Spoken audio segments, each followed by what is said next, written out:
நரகத்தை பற்றி நீங்கள் உங்களை பாதுகாத்து கொள்ள வேண்டுமென்றால் அதற்கு என்னென்ன காரியங்களை நீங்கள் செய்ய வேண்டும், எந்தெந்த காரியங்களை நீங்கள் செய்யக்கூடாது என்று விளக்குவதே அல்லாஹுடைய தூதர் ஸல்லல்லாஹு அலைஹி வஸல்லம் அவர்களுடைய அழைப்பு பணியின் பெரும்பகுதியாக இருந்தது.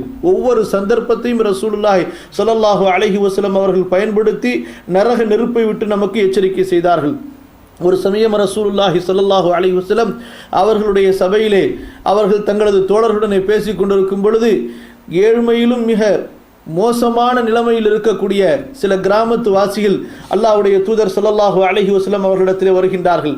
அவர்களது உடம்பிலே மறைக்கப்பட வேண்டிய கட்டாய இடங்களை, உறுப்புகளை மறைப்பதற்கு கூட ஆடை இல்லாமல் அவர்கள் அந்த குறைந்த ஆடையுடனே அந்த சபைக்கு வருகின்றார்கள். இதை பார்த்த ரசூலுல்லாஹி ஸல்லல்லாஹு அலைஹி வஸல்லம் அவர்களுடைய முகம் சிவந்தவர்களாக மிம்பரிலே ஏறுகின்றார்கள். மக்களை பார்த்து கூறினார்கள், யா அய்யுஹன்னாஸ் இத்தகுன்னார் வலவ் பிஷிக்கி தம்ரா.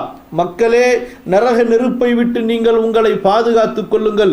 ஒரு பேரீத்தம் பழத்தினுடைய பகுதியை அல்லாஹ்வின் பாதையில் தர்மம் செய்தாயினும் சரியே.